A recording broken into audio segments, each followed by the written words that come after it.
Hello. What's up? We are Enter Shikari. We're Enter Shikari. Enter Shikari. Enter Shikari. You're watching Rock Sound.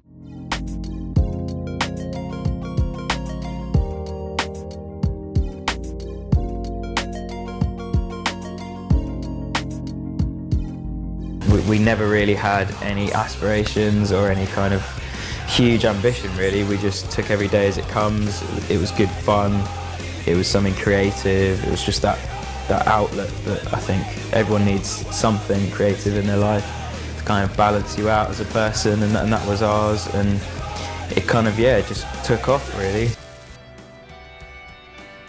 Wait, I think it was written on my Electribe, which is a sequencer. I can remember that kind of bell keyboard sound, just like playing fast little riffs, and that the opening lick came out of that. I can't remember anything else about the process. That was one of the first songs where you started doing spoken word. Oh yeah. That was quite a poignant point. Yeah, with the spoken word you can get a lot more across in a much shorter amount of time, because you don't have to like hold notes, you know, hold syllables and words to make it a melody. You can just fucking blurt out what you want to say. So, and with that album Common Dreads, we kind of grew in confidence and wanted to kind of put some things across and be a bit more overt, and that enabled me to do that. I think we just don't really plan or think about or expect or anticipate, you know, we just kind of, what we've always done is just go on stage and see what happens, you know, like, and that does mean that sometimes it can be awful, or it could be just boring or non-eventful, and it means that sometimes it can be outrageous and, you know, just extremes, I guess. Really distressed, and you're in a place with loads of flashy lights, and like everyone's dancing, but like everyone's really going crazy. They're really worried about something in the place with the flashy lights in a club. You're worried in a club. Panic at the Disco. Fuck's sake. Okay. You're not south. You're North Lane. yes. What the biggest expanse of water in the world? The other one. It's not a river. It's not a lake. It's Sea, ocean. Yeah, and then Being as an ocean. No. It's The other all one. one word. No. Wait. Did you say ocean? It's not ocean. Yeah. No. Oh, What's what? the other word for it? Sea. Yes. Yeah. And then oh shit. I guess get Airports as well, you get people meeting us at airports, just like running up to us, like, because we have this sort of almost like a running joke like in the band, where you come out of you know, from like airside into the commercial bit where you like, meet people and stuff, and we always go like you know, make the crowd noise. But there was like a few times in Russia where there were actually people there cheering. We were like, oh right. There was in one of the places, I think it was Krasnodar, there was a little band had set themselves up or playing a rendition of Sorry You're Not a Winner. That's amazing. Like a drummer and a guitarist with a little amp and everything. I don't know how they allowed them, you know, airport security allowed them to do that.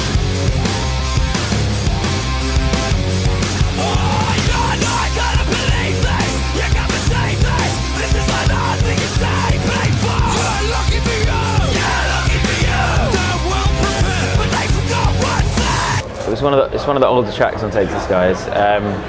It's all about alien abduction, but the aliens, like, I remember not wanting the aliens to be your obvious Hollywood evil, taking over the universe, killing all the humans aliens.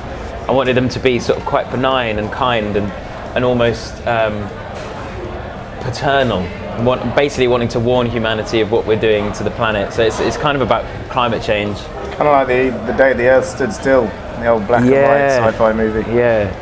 So like the lyrics about your answers are always lying on the ocean bed is about the bleaching of coral reefs, which was one of the earliest signs of climate change, and there's something in the air, obviously carbon dioxide. So yeah, it was our first venture into environmentalism, I suppose.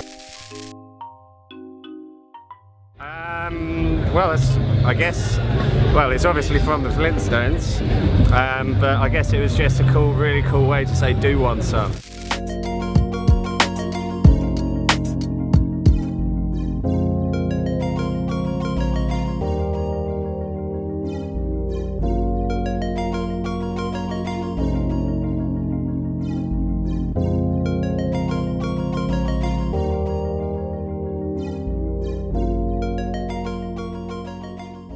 kind of been the highlights over the last few months of these insane number of big shows you guys have been doing?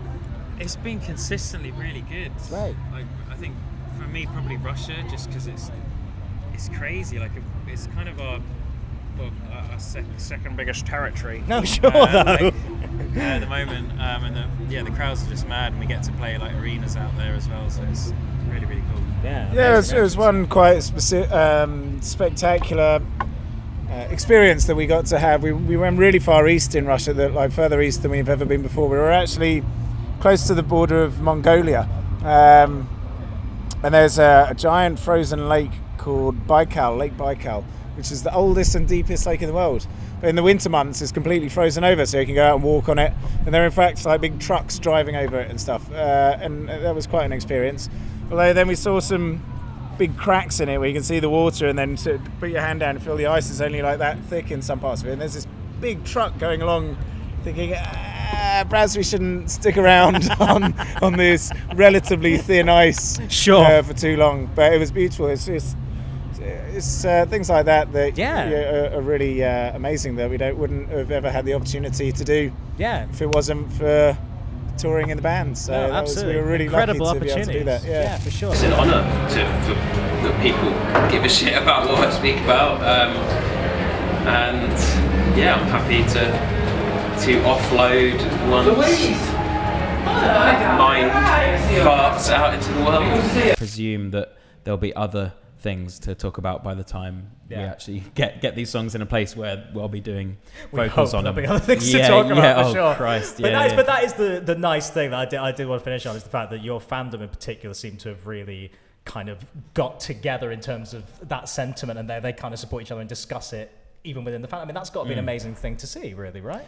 Yeah, I mean, that's one of the best things that music can do, can just encourage community and connection and get people talking. And I mean, effectively what Take My Country Back was about as well is how in social media it's sort of amped up this disconnect and this division. Like, weirdly, it feels like a very sort of almost paradox, but like, so it feels like in society people have their opinions and they only sort of surround themselves, the sort of echo chamber type thing. We only surround ourselves with people we like and people whose views we like, and then when we finally come to meet someone who has some views we don't agree with, it becomes heated very quick because our views are so emboldened, they're so part of us, they feel like, if someone attacks our views, it feels like we're being attacked personally. Right, sure. So discourse in effect just becomes pretty difficult.